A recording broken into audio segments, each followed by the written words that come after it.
네, 말씀 같이 보겠습니다. 요한복음 1장 10절부터 18절입니다.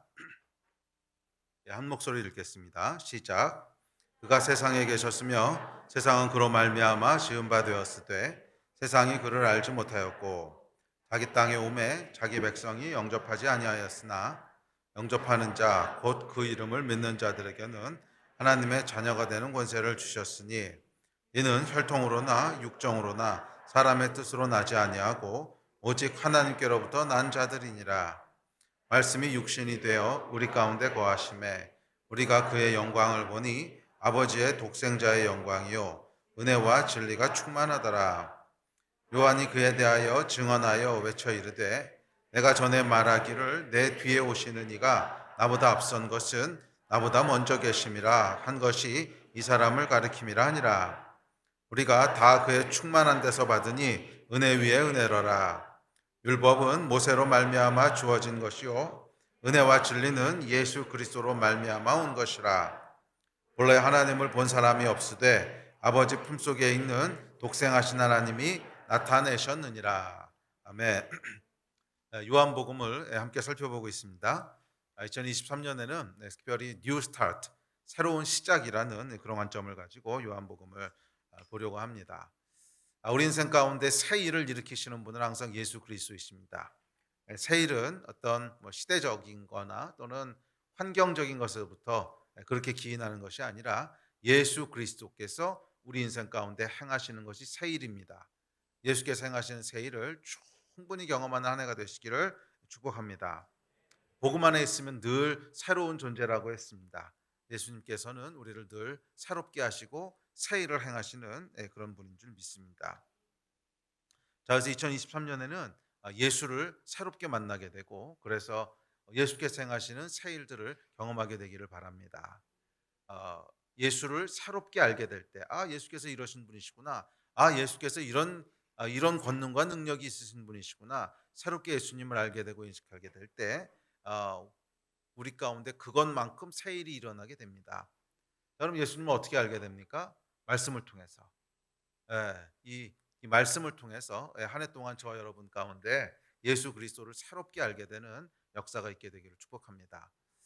자, 그런 의미에서 요한복음 1장을 이제 살펴볼 텐데 요한복음 1장 1절부터 18절까지는 특별히 중요한 구절입니다. 중요하다고 하는 것은 1장 19절부터는 이 땅에 오셔서 예수님이 무슨 말씀을 하시고 누구를 만나시고 무슨 일을 행하시고 이런 걸 기록하고 있는데 18절까지는요. 그 땅에 오셔서 예수님이 하신 일을 기록한 게 아니에요. 원래 이분은 누구신가? 오리지널리 이분은 어떤 분이신가? 하늘에서 이분은 어떤 분이신가? 그거를 기록하고 있는 것이 요한복음 서론에 해당하는 1장 1절부터 18절까지 말씀입니다. 그래서 이곳에 보면 이 땅에 몸을 입고 오신 예수 그리스도에 대한 이야기 이전에 그 몸을 입고 오셨던 이분은 원래 누구셨는가 하는 본질적인 예수는 누구신가라고 하는 것을 우리에게 전해주고 있습니다. 자, 그분은 어떤 분이세요? 태초부터 계셨던 말씀이시고 세상의 빛이시고 생명이시고 또 태초부터 하나님과 함께 계셨고 만물을 지으셨고 말씀이 육신이 되신 그런 분이시라는 거예요. 자, 이러신 분이 육신을 입고 이 땅 가운데 오셔서 우리 가운데 함께 하셨습니다. 이게 예수의 본질이에요. 이 본질을 새롭게 대면할 때 우리 영혼에 새로운 각성이 일어나고 예수를 아는 이 지식이 우리 영을 깨워서 새롭게 하는 줄 믿습니다. 이 예수 그리스도를 말씀을 통하여 이 본질이신 예수 그리스도를 만나는 빛이신 분, 생명이신 분, 태초부터 말씀이신 분, 이분을 새롭게 만나고 그래서 새 일을 충만하게 경험하게 되시기를 축원합니다. 자, 오늘은 이제 10절부터 12절까지 말씀 살펴볼 텐데 영접하는 자, 곧 그 이름을 믿는 자들에게는 하나님의 자녀가 되는 권세를 주시겠다. 그렇게 말씀하셨는데 이 말씀을 오늘 함께 살펴보면서 영접한다고 하는 것에 대한 것을 좀 더 깊게 들여다보려고 합니다. 그래서 영접하는 자에게는 하나님의 자녀가 되게 하신다고 했는데 이 하나님의 자녀가 된다고 하는 건 구체적으로 무엇인가 하는 것은 내일 좀 더 이어서 살펴보고요. 자, 오늘은 영접한다고 하는 것이 무엇인지 살펴보려고 합니다. 자, 10절, 11절, 12절 세 절을 읽습니다. 자, 시작. 세상은 그로 말미암아 지은 바 되었으되 세상이 그를 알지 못하였고 자기 땅에 오매 자기 백성이 영접하지 아니하였으나 영접하는 자 곧 그 이름을 믿는 자들에게는 하나님의 자녀가 되는 권세를 주셨으니. 자, 예수 그리스도가 어떤 존재인지를 이야기한 요한은 이제 각 사람에게 예수를 영접하라 이렇게 얘기하고 있습니다. 예수께서는 세상을 지으신 분이십니다. 단순히 생명으로 오신 분이 아니시고 단순히 빛으로 오신 분이 아니시고 단순히 우리를 구원하기 위해서 오신 분이 아니라 세상의 주인이시고 세상의 왕이시라는 거예요. 세상의 주인이시고 세상의 왕이시라는 거예요. 10절입니다. 자, 그 주인께서 자기 땅에 오셨어요. 자기 백성들에게 오셨는데 영접하지 않았다 이렇게 얘기합니다. 영접하지 않았다. 그러면서 요한은 우리에게 예수를 영접하라 이렇게 권면하고 있습니다. 자, 근데 여기 보면 흥미로운 것이 11절 12절에서 자기 땅에 오매 자기 백성이 영접하지 아니하였으나 영접하는 자 곧 그 이름을 믿는 자들에게는 이렇게 이야기하고 있는데 영접이라는 단어가 두 번 나오죠. 11절에도 나오고 11절에도 나오고. 그래서 우리는 당연히 같은 말을 두 번 썼을 거라고 생각을 합니다. 영접하지 아니했으니까 너희는 영접해라. 이렇게 얘기하는다고 생각을 하는데 원어에 보면은 좀 달라요. 이게 원어를 보면 이 두 번의 영접이 다른 단어를 쓰고 있습니다. 두 번의 영접이 다른 단어를 쓰고 있어요. 예. 자, 그래서 첫 번째 영접부터 보면 11절에서 영접하는 자가 그 백성이 영접하지 아니하였으나 했을 때 영접은 파라람바오라고 하는 단어를 씁니다. 파라람바오라고 하는 단어를 사용하는데 이 단어의 뜻은 뭐냐 하면 맞아요. 영접한다는 뜻이에요. 받아들이다, 취하다, 교제하다 뭐 이런 뜻입니다. 그런 뜻인데 그런 뜻이긴 한데 이게 주로 공동체적으로 사용되는 단어예요. 공동체적으로. 그래서 이 파라람바오에는 취임하다 이런 뜻이 있어요. 취임하다. 그러니까 뭐냐면 어떤 한 집단이나 한 공동체가 저 사람을 지도자로 받아들였어. 그럼 뭐에게 취임하는 거죠. 또는 왕으로 영접했어. 그러면 왕으로 받아들이는 거죠. 그러니까 이렇게 어떤 그 집단이나 공동체가 누군가를 이렇게 공식적으로 받아들이다, 인정하다. 그래서 취임하다 이런 뜻이 있습니다. 왕으로 취임하다, 대통령으로 취임하다, 또는 뭐 장관으로 취임하다 뭐 이런 뜻이에요. 자, 그래서 이 파라람바오는 공동체적인 의미가 아주 강한 단어입니다. 자, 그래서 이 11절의 그 좀 더 정확한 의미는 뭐냐면 하나님께서 당신이 창조하신 백성에게 오셨어요. 백성에게 이스라엘에게 오셨는데 이 백성 이스라엘 또는 나아가서 온 인류가 그 주인이자 왕이신 분의 취임을 거부했다는 거예요. 취임을 거부했다는 거예요. 예.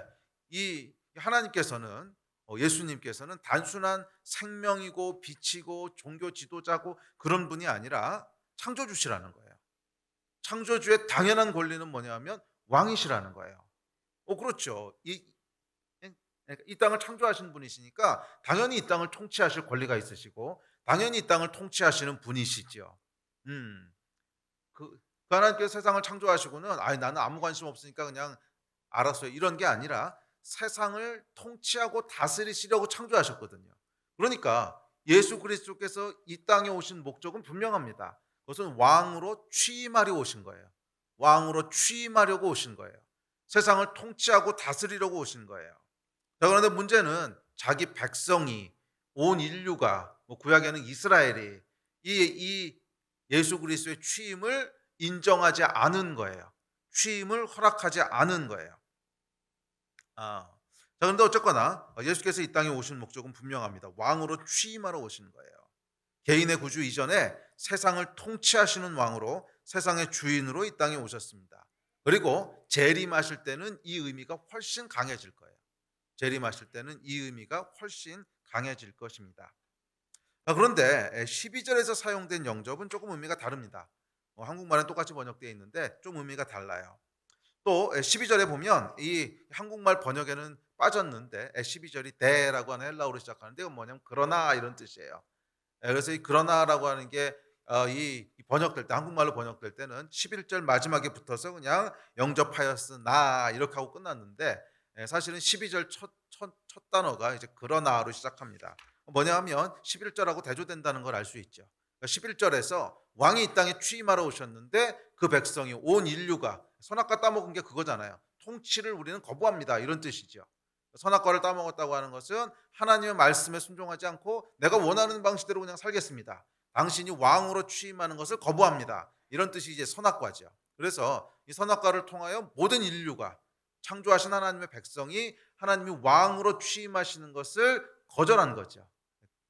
예, 이제 거기까지가 11절인데, 자 12절에 그러나 거절하였으나, 그런데 이 12절에서는 이 그 한국말로 영접인데 12절 원어를 보면 그 영접은 람바노라고 하는 단어를 씁니다.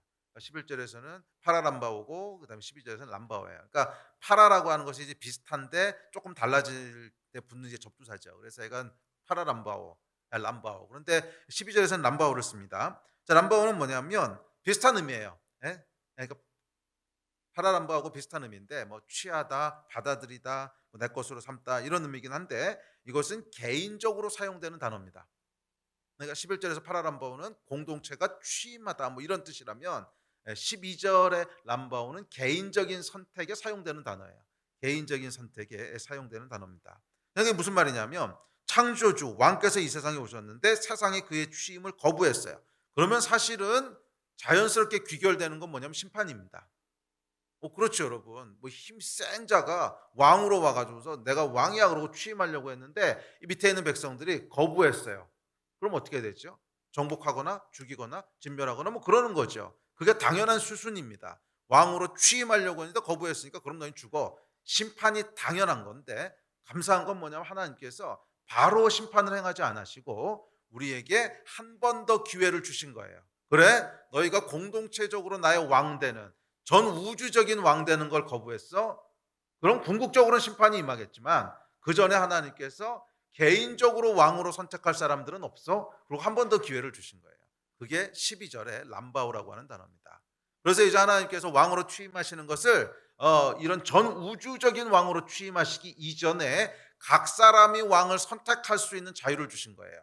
너희 인생에 그래도 너희들 가운데 나를 왕으로 영접하는 자가 있다면 그 기회를 하나님 존중해 주신 거예요.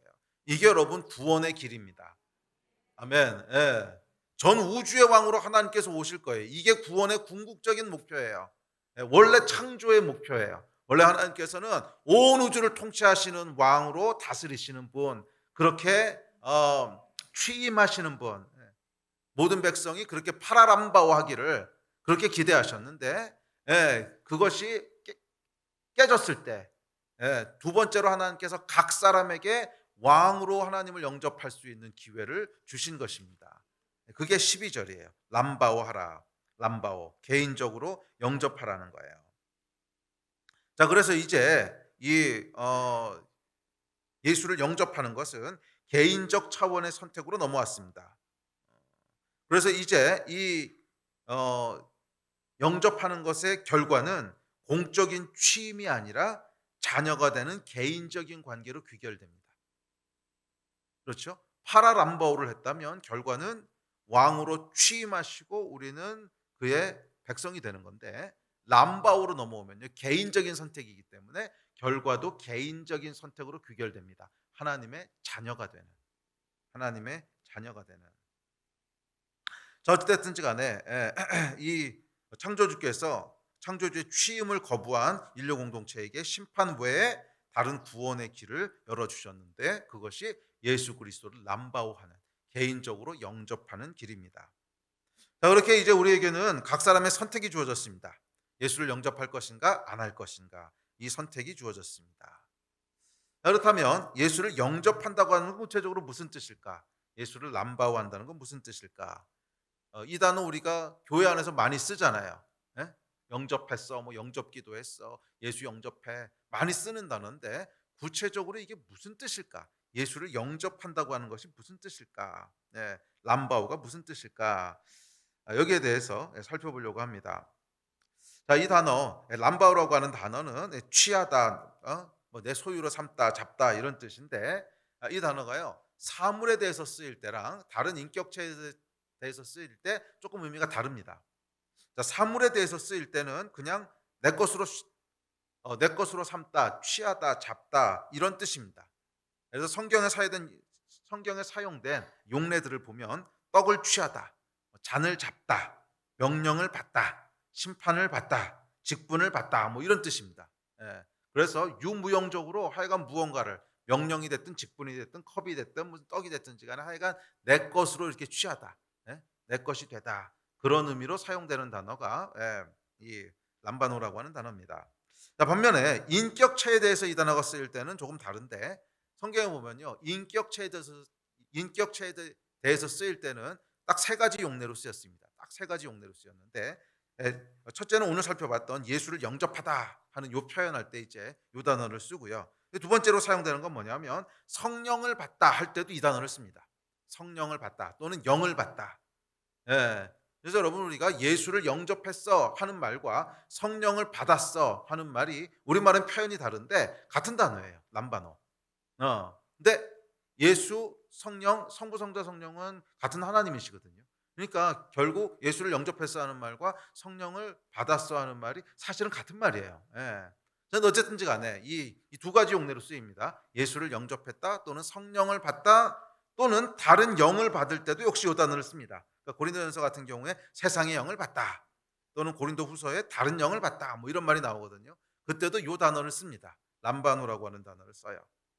자, 이게 두 가지 용례고, 그다음에 마지막 세 번째 용례가 있는데 이 세 번째 용례를 잘 들여다보면 아, 성령 받는다는 거, 예수 영접한다고 하는 게 이런 뜻이구나 하는 것을 유추할 수 있습니다. 요 앞에 두 개는 사실은 유추하기가 좀 어려워요. 뭐 성령 받는 거, 예수 영접하는 거, 그게 뭔지 알고 싶은 건데, 그렇죠? 그게 뭔지 알고 싶은 거니까. 그래서 세 번째 용례를 보면 아, 요런 뜻이겠구나 하는 것을 유추할 수 있는데, 자, 세 번째 용례가 뭐냐면 요 두 가지 용례 외에는 딱 요거로만 쓰였어요.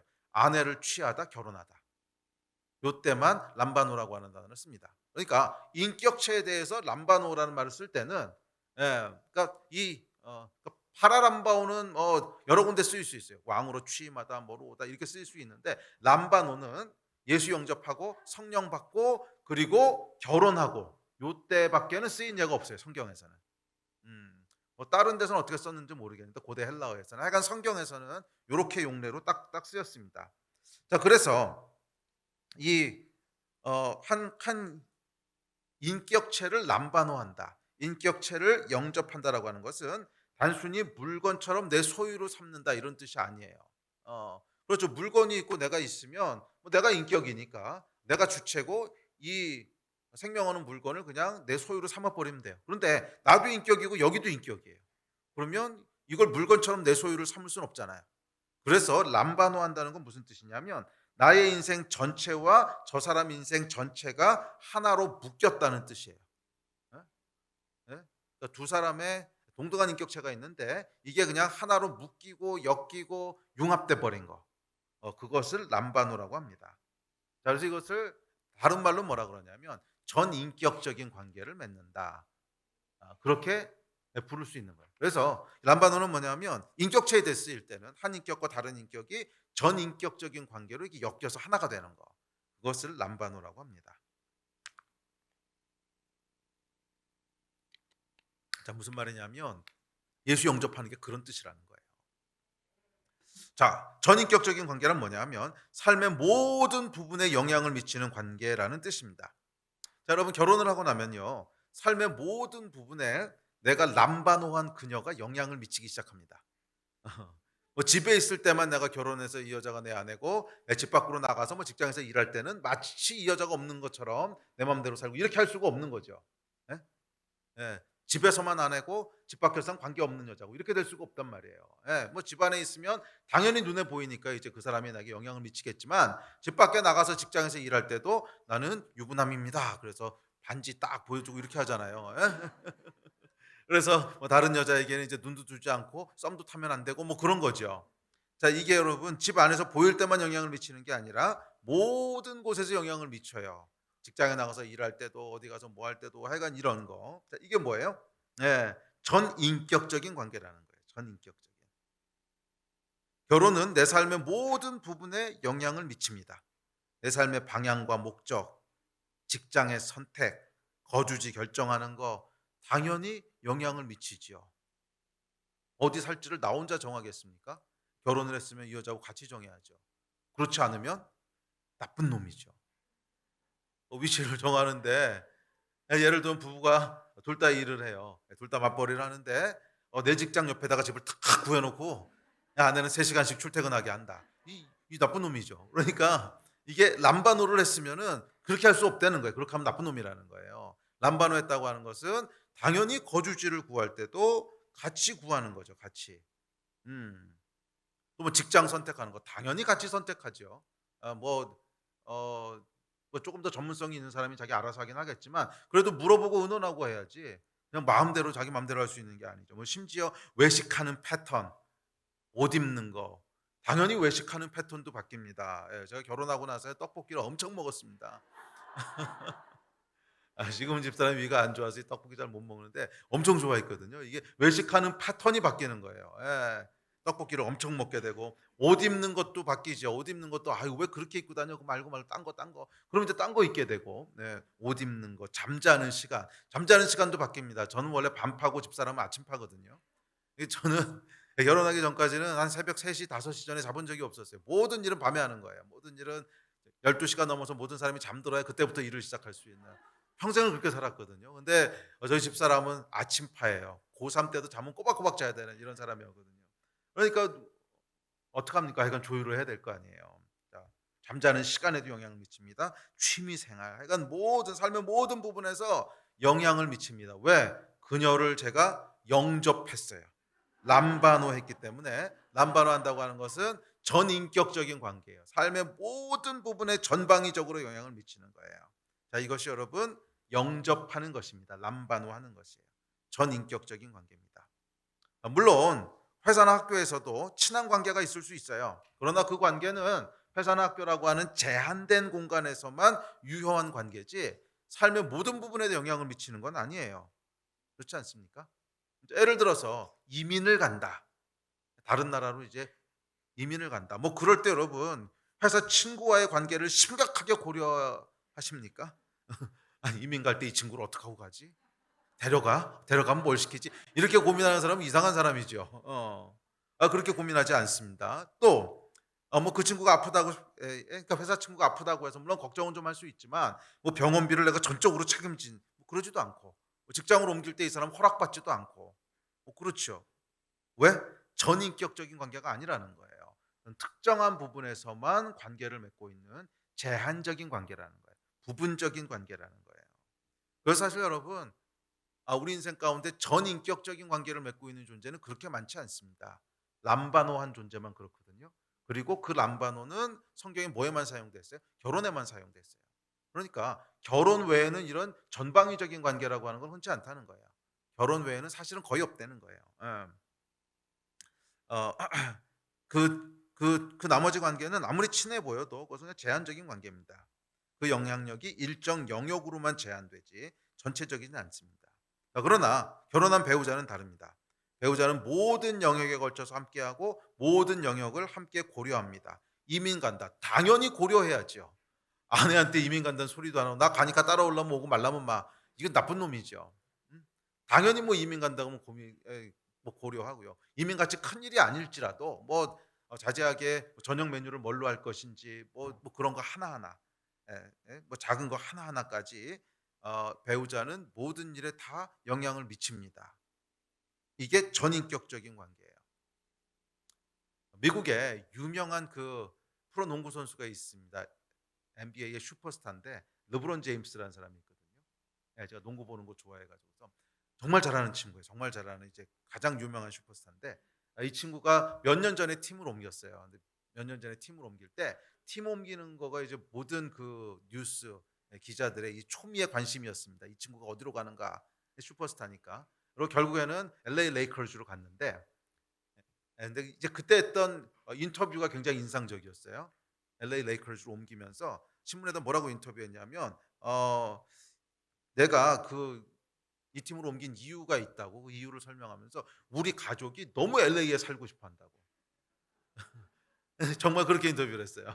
여러분 어떻게 보면 아무 상관없는 일이잖아요. 농구 선수가 자기 팀 정하는 거랑 가족이 LA에 살고 싶은 게 뭐 직접적으로 연관이 없잖아요. 그런데도 연관을 영향을 줬지요. 이 슈퍼스타가 팀을 정한 이유가 우리 가족이 LA에 살고 싶어서 그랬다는 거예요. 왜 그래요? 그렇지. 그녀를 영접했거든요. 이 르브론 제임스도 그녀를 남반호했기 때문에 전혀 관계 없어 보이는 그 선수가 자기 팀을 정하는 일에까지도 영향을 미치는 거죠. 영향을 미치는 거죠.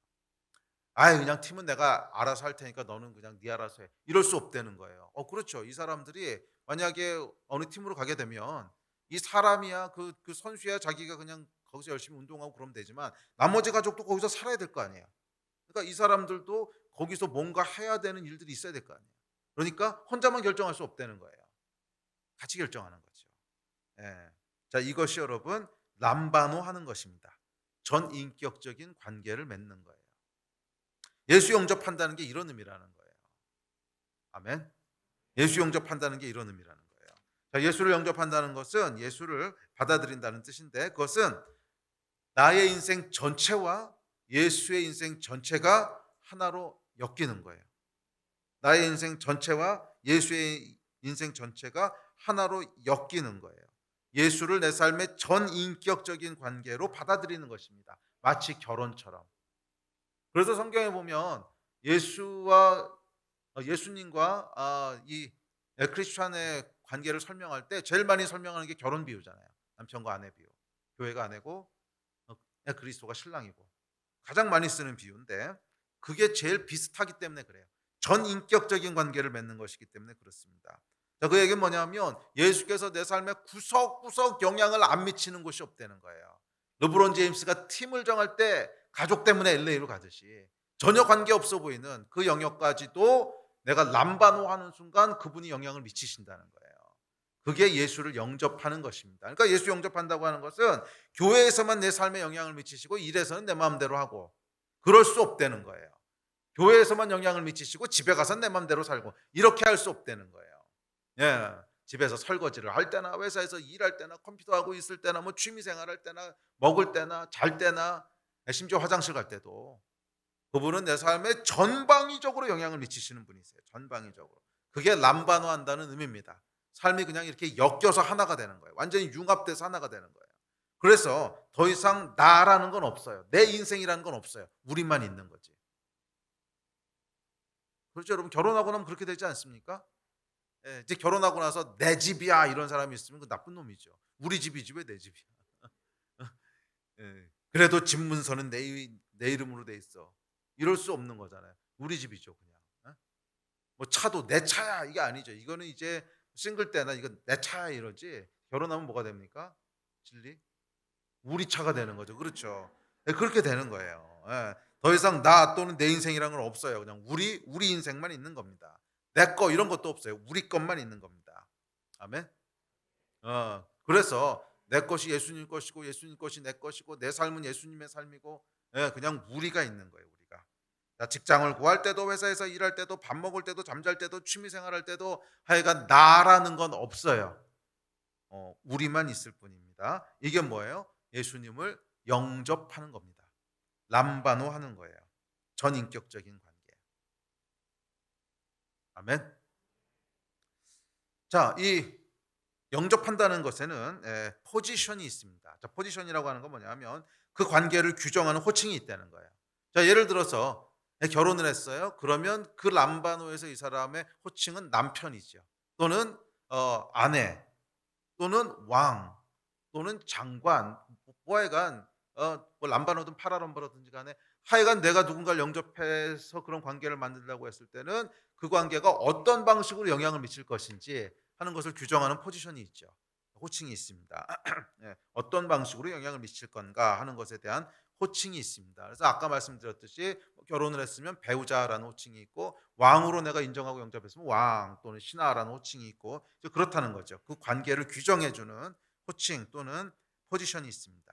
자, 그렇다면 우리가 예수를 람바노한다, 예수를 영접한다 했을 때는 어떤 포지션으로 예수님을 영접하는 것일까요? 가장 쉽게는 왕이시죠, 왕. 창조하셨으니까. 자, 근데 이게 여러분 이게 한마디로 얘기하기가 참 어렵습니다. 어떤 포지션으로 예수님을 영접하는 걸까요? 그랬을 때는 새로운 단어를 만들어야 돼요. 왜? 그 관계를 규정하는 것이 없어요. 우리 예. 제일 비슷한 게 이제 뭐 신랑 뭐 이런 거긴 한데 또 왕이시거든요. 근데 신랑하고 왕하고는 좀 다르거든요. 그래서 그 관계를 규정하는 단어는 기존엔 존재하지 않아요. 그러니까 전혀 새롭고 유니크한 어떤 관계로 관계를 맺는 거예요. 전혀 새롭고 아주 유니크한 그런 새로운 관계로 예수님과 관계를 맺어가는. 그래서 여러분 사일이 시작된다고 하는 게 뭐냐면 예수님이 어떤 분이신가, 나와 어떤 관계인가 하는 이 포지션을 하나씩 하나씩 깨달아갈 때마다 새로운 삶들이 계속 열리는 거예요. 예. 그래서 이게 한 가지가 아니에요. 굉장히 다양한 모습으로 우리가 관계를 맺게 되는데 그래서 세상의 단어로는 묘사할 수가 없어요. 그러니까 뭔가 새로운 단어를 규정해야 돼요. 예. 음. 자, 그래서 성경에 보면 이 관계를 그냥 비유를 통해서 설명합니다. 비유를. 비유로 설명할 수밖에 없으니까. 첫째가 왕이시고 주인이시래요. 근데 동시에 친구시고 신랑이시래요. 근데 동시에 또 아버지시고 조언하시는 모사시래요. 그러니까 굉장히 다양한 면들을 갖고 있는 관계라고 하는 것을 알 수 있습니다. 자, 이것이 예수를 영접하는 구체적인 내용입니다. 자, 예수를 영접한다는 것은 그분을 왕과 주인으로 인정하는 것인데 동시에 친구며 신랑으로 인정하는 것이고 동시에 아버지와 모사로 받아들이는 거예요. 자, 성경 한번 봅시다. 자, 이사야서 9장 6절부터 봅시다. 시작. 이는 한 아기가 우리에게 낳고 한 아들을 우리에게 주신 바 되었는데 그의 어깨에는 정사를 메었고 그의 이름은 기묘자라 모사라 전능하신 하나님이라 영존하시는 아버지라 평강의 왕이라 할 것임이라. 자, 여기 보면 여러분 벌써 여러 가지로 묘사하죠. 자, 이분은 모사시고 근데 전능하신 하나님이시고 동시에 영존하는 아버지시고 동시에 평강의 왕이시라는 거예요. 그러니까 적어도 왕이고 아버지시고 하나님이시고 그리고 모사. 그러니까 모사라고 하는 건 뭐냐면 조언자 또는 그 군대 같은 경우에는 작전을 짜는 사람 그런 뜻이거든요. 이거 모사라고 하는 게. 그러니까 아주 지혜로운 분, 뭐 전략가 이런 뜻이에요. 그러니까 그런 분이고. 자, 이렇게 하여간 여러 가지로 묘사합니다. 자, 요한복음에 보면 이렇게 묘사합니다. 자, 시작. 이제부터는 너희를 종이라 하지 아니하리니 종은 주인이 하는 것을 알지 못함이라. 너희를 친구라 하였노니 내가 내 아버지께 들은 것을 다 너희에게 알게 하였음이라. 또 한 가지를 더하세요. 친구. 왕이시며 모사시며 아버지시며 하나님이실 뿐 아니라 동시에 친구시라는 거예요. 또 다음 절. 자, 시작. 예수께서 그들에게 이르시되 혼인집 손님들이 신랑과 함께 있을 때 금식할 수 있느냐? 신랑과 함께 있을 동안에는 금식할 수 없느니라. 자, 여기서 또 신랑이라고 하는 호칭을 하나 더하죠. 자, 이렇듯이 이것만 있는 게 아니에요. 정말 훨씬 더 많아요. 그러니까 예수님과의 관계는 굉장히 크고 풍부하고 다양한 관계를 우리가 맺는 거예요. 그래서 새롭게 예수를 알아간다는 거예요. 그래서 이 예수님이 어떤 분이신지는 평생을 우리가 알아가도 계속 새롭고 또 새롭고 또 새롭고 굉장히 다양한 관계를 맺는다는 거예요. 그런데 그 중에 대표적인 것들이 이제 여기 나와 있는 것들이죠. 성경에서 얘기하고 있는. 내가 왕이시고 창조주이시고 신랑이시고 친구시고 이제 그런 분이시라는 거예요. 자, 어쨌거나 이 예수님과의 관계를 대표적으로 나타내는 것 중에 하나가 왕입니다. 왕. 창조주이시고 왕이세요. 자, 그렇기 때문에 이 예수를 왕이신 예수를 영접한다 했을 때 우리의 반응은 뭘까요? 순종이죠. 그래서 예수를 영접하는 결과는 순종입니다. 순종. 그분의 말씀에 절대적으로 순종하는 거예요. 순종하지 않는다. 그것은 영접하지 않았다는 뜻이에요. 요한복음을 계속 이제 보시면 알겠지만 요한복음이 굉장히 강조하는 면 중에 하나입니다. 예수가 왕이시라는 거예요. 그래서 요한복음에서는 믿는 것과 순종하는 것을 같은 단어로 봅니다. 같은 단어로 봐요. 이제 예, 뒤에 가서 우리가 살펴볼 텐데 믿는 것과 순종하는 것을 같은 단어로 봐요. 그러니까 순종하지 않으면 믿지 않는 거라고 보는 거예요. 왜? 영접해야 되는데 영접한다고 하는 것은 왕으로 람바노한다는 건데 내가 왕으로 인정하고 람바노해서 받아들였는데 순종은 안 해. 이건 람바노 안 했다는 뜻이죠. 왕이니까. 그러니까 순종 안 한다고 하는 것은 영접하기를 거부했다는 뜻인 거예요. 그래서 믿는 것은 곧 순종하는 것입니다. 뿐만 아니라 예수는 어떤 분이라는 거예요? 주인이시라는 거예요. 주인. 주인이라고 하는 건 뭐냐 하면 내 모든 게 그분 거라는 거예요. 내 모든 것, 내 소유, 내 시간, 심지어 내 생명까지 다 그분 거예요. 자, 예수를 영접한다고 하는 것은 나의 모든 것을 생명까지도 그분 앞에 드리고 포기하는 것을 의미합니다. 이게 주인이라는 거죠. 그래서 예수를 람바노했다 했을 때는 내 모든 것을 예수 앞에 드린다고 하는 것을 포함하는 거예요. 그 반응이 있는 것을 람바노한다고 하는 거예요. 영접한다고 하는 거예요. 자, 그런데 이 왕께 드리는 순종과 헌신은 강압적인 게 아니에요. 또 비인격적인 게 아니에요. 왜냐하면 이분은 왕이고 주인이시지만 동시에 뭐예요? 친구고 아버지세요. 동시에 신랑이시고 모사세요. 어. 예, 왕이시기 때문에 우리는 왕이신 예수께 순종합니다. 그런데 이 순종은 단순히 힘에 의해서 강압적으로 너무 싫은데 애가 왕이니까 해야지 안 하면 벌 받아 이런 순종이 아니라는 거예요. 이 순종은 마치 아이가 아버지를 따라가듯이 신뢰하기 때문에 또 지혜로운 분 모사시기 때문에 그렇지 나보다 더 잘하시겠지. 내가 판단하고 생각하는 건 제한적이지만 이분은 최선의 길을 아시는 분이시고 최고의 길을 아시는 분이시고 뿐만 아니라 나를 너무너무 사랑하시는 분이시니까 제일 좋은 거 주시겠지. 그래서 순종하는 거예요. 그러니까 이 순종은 왕이시라서 우리가 순종하긴 하는데 단순히 왕 하나의 아이덴티티에서 나오는 게 아니라는 거예요. 동시에 아버지시고 동시에 신랑이시고 동시에 모사시고 그래서 사랑과 신뢰에 기초한 거예요. 왕에게 순종하는 것이 예수를 영접하는 것입니다. 말씀에 순종하지 않는 것은 예수를 영접하지 않는다는 뜻이에요. 그런데 그 순종이 강압적인 순종이라면 그건 뭔가 부족해요. 그 순종은 어디서부터 나오는 거예요? 사랑과 신뢰에 기초한 거예요. 제일 좋은 걸 주시겠지. 지혜로우신 분이신데 나를 사랑하는데 설마 엉뚱한 거 주시겠어? 여기서부터 나오는 순종이라는 거예요. 사랑과 신뢰. 왜? 왕이시지만 동시에 아버지시니까.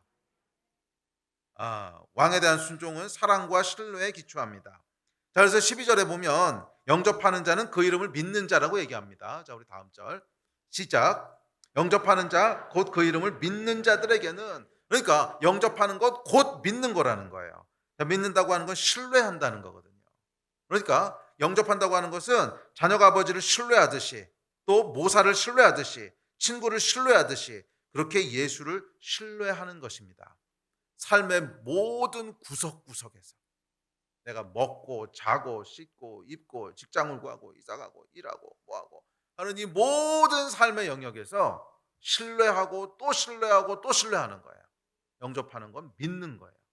신뢰하는 거예요. 아유, 나보다 훨씬 더 지혜로우신 분이신데 신뢰하고 또 신뢰하고 그래서 순종하는 것입니다. 사랑과 신뢰에 기초한 순종. 그게 왕을 영접한 자의 태도입니다. 또한 동시에 그분은 주인이세요. 나의 모든 것, 생명까지 다 그분 겁니다. 그러나 이 헌신은 비인격적이지 않습니다. 그분은 내가 가장 사랑하는 분이고 나를 가장 사랑하시는 분이고 신랑. 그래서 드려도 더 드리고 싶고 바쳐도 더 바치고 싶고 높여도 더 높이고 싶고 헌신해도 더 헌신하고 싶고. 왜요? 나의 주인이실 뿐만 아니라 나의 가장 사랑하는 신랑이시니까. 이게 여러분 영접하는 거예요. 영접하는 거.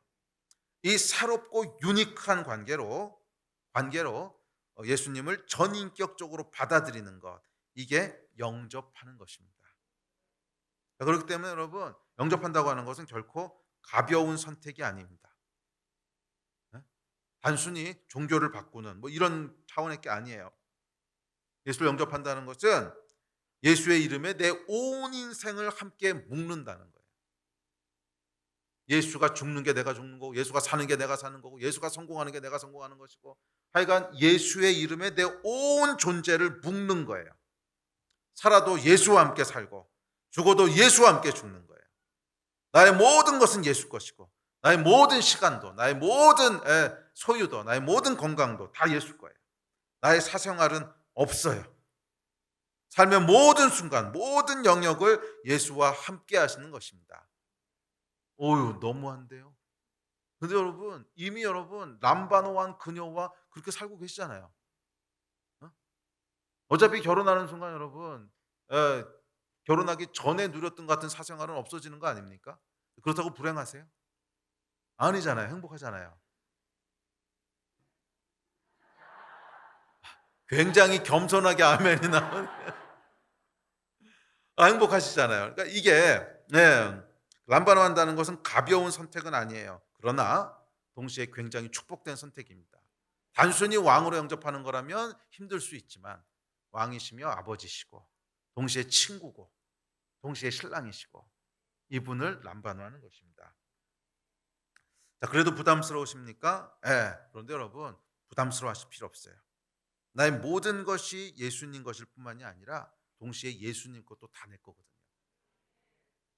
여러분 단순히 헌신만 있는 게 아니에요. 여기 놀라운 비밀이 있습니다. 내 생명이 예수님 거면 예수님 생명은 내 거예요. 내 소유가 예수님 거면 모든 예수님의 소유는 다 내 거라는 거예요. 아멘. 그래서 12절은 이렇게 얘기합니다. 자, 12절 시작. 영접하는 자 곧 그 이름을 믿는 자들에게는 하나님의 자녀가 되는 권세를 주셨으니 할렐루야. 영접하는 자에게는 자녀가 되는 권세를 주셨습니다. 아멘. 이 예수를 영접함으로 만들어지는 이 새로운 관계, 호칭이 참 어렵다 그랬죠. 그러니까 이것을 포지셔닝하기가 참 어려운데 그래도 그나마 우리가 알고 있는 관계 중에 제일 비슷한 단어가 있습니다. 제일 비슷한 호칭. 아마 이 예수를 영접하는 거에 가장 비슷하게 쓸 수 있는 호칭일 것 같은데 저는 그것은 가족이라고 믿습니다. 가족. 예수와 가족이 된다는 거예요. 하나님의 가족이 된다는 거예요. 하나님의 자녀가 되는 권세를 주셨으니 할렐루야. 이게 하나님이 우리와 맺고 싶어 하시는 관계입니다.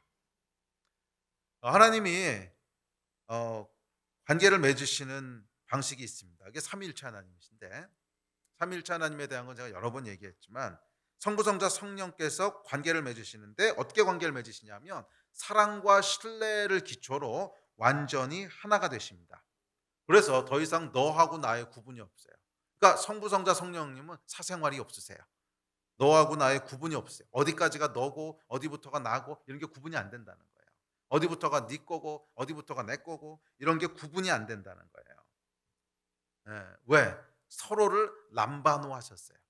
서로를 람바노 하셔서 영접하셔서 인격과 인격이 그냥 이렇게 하나로 묶여버려서 어디부터가 네 거고 어디부터가 내 거고 우리 집 네 집 할 수가 없잖아요. 결혼하고 나면 네 차 내 차 이렇게 할 수가 없듯이 그렇게 하나가 되신 거예요. 자, 이것이 삼위일체 하나님이 누리시는 관계인데 예수를 영접한다고 하는 건 뭐냐면 예수와 하나가 되어서 이 하나님 삼위일체 하나님이 누리시는 가족 관계 안으로 들어가는 거예요. 와, 하나님의 자녀가 되는 권세를 주셨으니 삼위일체 하나님의 가족 관계 안으로 예수 그리스도를 람바노함으로 하나가 돼서 가족으로 들어가는 거예요. 그래서 하나님의 자녀가 되는 권세를 주셨다는 거예요. 여러분 이게 얼마나 놀라운 거냐면 성부, 성자, 성령 하나님께서 어디까지가 네 거고 어디까지가 내 거 구분 안 되신다 그랬죠. 우리도 그렇다는 거예요. 하나님의 자녀가 되는 권세를 주셨기 때문에 어디까지가 하나님 거고 어디까지가 내 건지도 구분이 안 되는 거예요.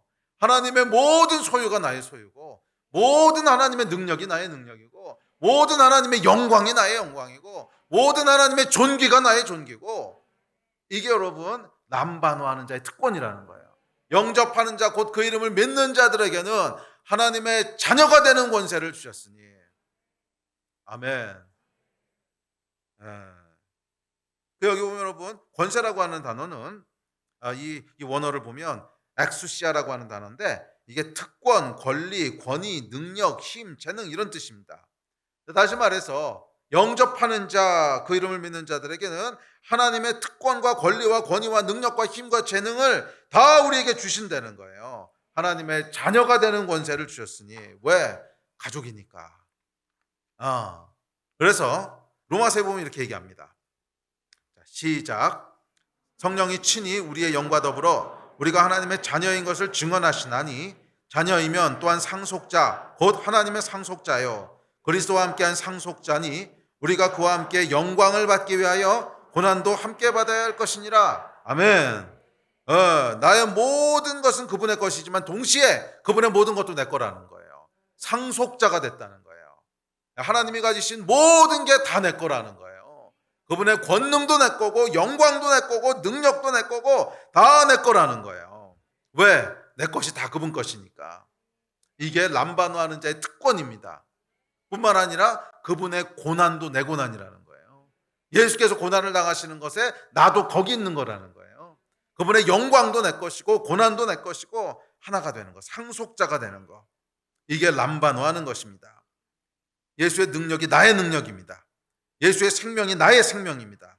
예수의 소유가 나의 소유고, 예수의 권위가 나의 권위고, 예수의 영광이 내 영광이고, 예수의 존귀가 나의 존귀고, 그래서 예수의 고난도 나의 고난입니다. 그리스도의 남은 고난을 내 몸에 채우노라. 할렐루야. 예수님의 모든 것이 내 거예요. 그리스도와 함께 하나님의 자녀, 상속자가 됐기 때문에 그래요.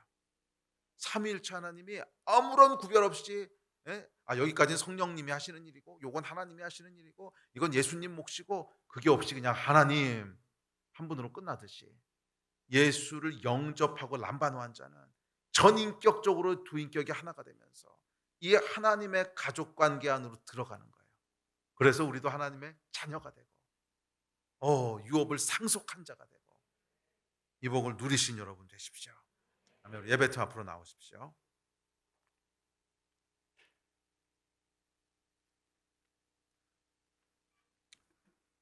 예수를 전인격적으로 영접할 때 제한적인 것이 아니라 모든 삶의 구석구석에 다 관계된 그런 전인격적으로 영접할 때 우리는 하나님의 자녀가 됩니다. 가족이 됩니다.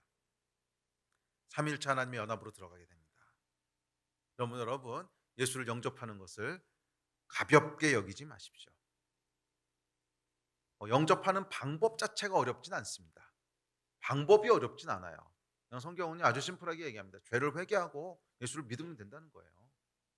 죄를 회개하고 그렇죠. 하나님 없이 살았던 우리의 죄 돌이켜 회개하고 예수가 우리 주인이시고 왕이십니다. 나를 구원하신 분이십니다. 인정하고 영접하면 된다는 거예요. 방법이 어렵진 않아요. 그런데 결과가 가볍지는 않습니다.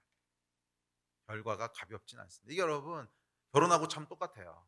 결혼하는 방법 모르시는 분 없잖아요. 대한민국에서 결혼하는 방법 모르는 사람 없고 그렇게 어렵지도 않습니다. 결혼하는 방법은요, 두 사람이 이제 동사무소 가서 사인하고 저거 혼인신고하시면 돼요. 너무 쉬워요. 그거 몰라서 못하는 사람 아무도 없습니다. 그리고 결혼식 하는 거 뭐 좀 복잡하긴 한데 식장 잡고 이러면 돼요. 그거 진짜 어려우면 저한테 오세요. 제가 여기서 결혼식 해드릴게요. 그리고 한 집에서 살면 되는 거예요. 결혼하는 방법이 어려워서 결혼 못하는 사람 제가 못 봤어요. 결혼하는 방법이 어려워서 결혼 못하겠어요. 이런 사람은 못 봤어요. 혼인신고하고 같이 살면 되는 거지. 그런데 결과가 가볍지 않은 거죠. 그래서 쉽게 결정을 못하는 거죠. 예수 영접하는 게 그렇습니다. 예수 영접하는 방법이 어려운 거 아니에요. 저는 어떻게 영접하는지 모르겠어요. 아니요 여러분, 방법이 어렵잖아요. 회개하고 예수 믿으면 돼요. 그런데 그 내용은, 결과는 가볍지 않습니다. 예수를 영접하는 것은 공짜고 은혜지만 그렇다고 결과가 가벼운 건 아니에요. 결혼을 생각해 보십시오. 결혼을 위해서 따로 지불해야 될 건 없어요. 방법이 어려운 것도 아니에요. 그러나 결혼하고 나면 평생을 같이 해야 돼요. 일어나서 잠자리에 들 때까지. 예수를 영접하는 것 이것 이상입니다. 평생이 아니라 영원히. 24시간 365일. 일어나서부터 잠들 때까지, 먹을 때도 화장실 갈 때도 이런 선택이에요. 그래서 예수를 영접한다고 하는 것은 교회 갈 때만 잠깐 같이 오는 애인 대행을 구하는 게 아니에요. 모든 것에 함께하는 남편을 영접하는 거죠. 오늘날 여러분 이 땅에 교회가 힘을 잃어가는 이유는 람바노하지 않았기 때문 아닐까요? 교회 나올 때는 다 예수님 팔짱 끼고 나옵니다. 예수님 사랑합니다 하고 나오는데 애인 대행이야. 딱 나서는 순간 빠이빠이. 만약에 여러분 정말로 이 땅의 크리스찬들이 예수를 왕으로, 아버지로, 친구로, 남편으로 이렇게 람바노 한다면 달라질 거래요. 달라질 거래요. 하나님의 영광이 나타날 거예요. 우리의 삶의 전인격적인 모든 부분에서 함께하는, 내 삶이 예수님의 삶이고 예수의 거룩함이 나의 거룩함이고 예수가 원하는 것이 내가 원하는 것이고, 이 람바노가 이루어진다면 하나님의 영광이 이 땅 가운데 나타날 겁니다. 하나님의 영광이 교회 가운데 나타날 겁니다. 예수를 람바노 하시는 축복이 있게 되기를 바랍니다. 그랬을 때 모든 하나님의 권세, 자녀가 되는 권세, 예수님의 모든 것이 내 것이 되는, 모든 능력이 내 것이 되고 모든 영광과 소유가 내 것이 되는 축복이 있어요. 예수를 영접하는 이 놀라운 특권들을 누리시는 여러분 되시기를 주의 이름으로 축원합니다. 아멘. 자리에서 일어나서 기도합시다.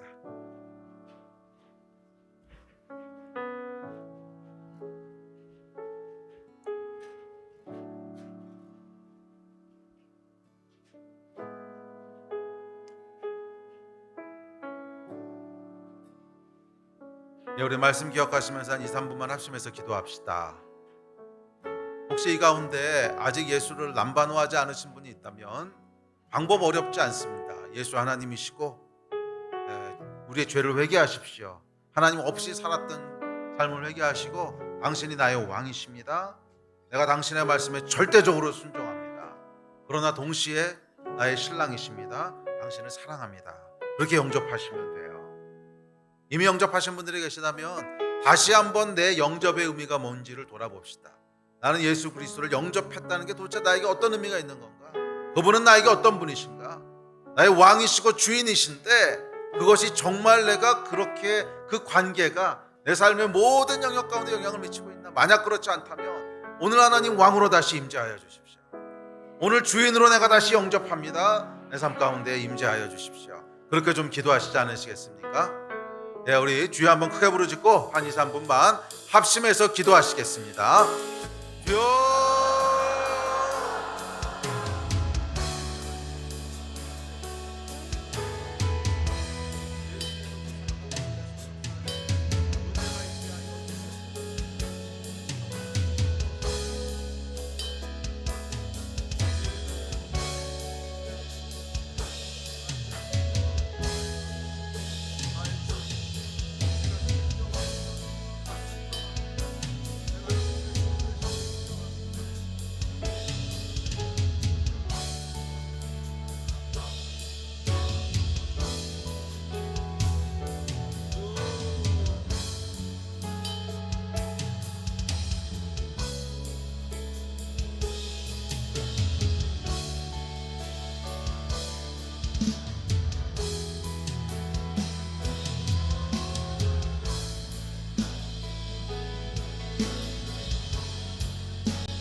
왕이신 예수여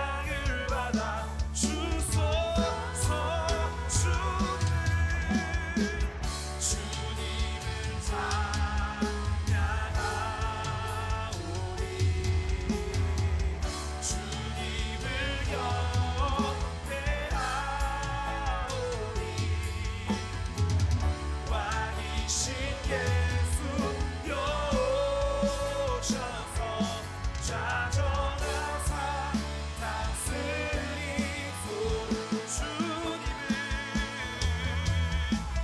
주님을 찬양하오니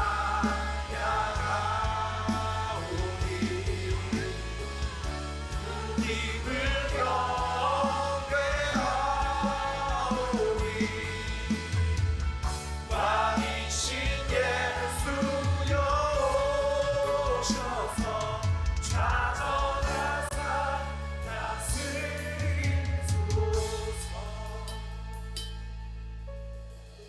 네, 주님, 주를 환영하고 영접합니다. 우리 삶 가운데 왕으로 오셔서 좌정하고 다스려 주십시오. 주인으로 오셔서 우리의 모든 것을 소유하여 주십시오. 우리가 기쁨으로, 즐거움으로 하나님께 순종하며 기쁨으로 하나님께 헌신하오니 우리의 왕이시고 주인이신 하나님, 우리의 아버지시고 신랑이신 하나님, 저희 삶 가운데 충만하게 임하셔서 저희와 함께하는 은혜를 주시기를 주님 다시 한번 간절히 소원합니다. 주님, 자녀가 되는 권세를 다시 한번 깨닫게 하시고 누리게 하셔서 우리 하나님의 모든 것이 나의 것이 되는 놀라운 기적의 역사들이 있게 하여 주시옵소서. 감사합니다. 주 예수 그리스도의 이름으로 기도했습니다. 아멘.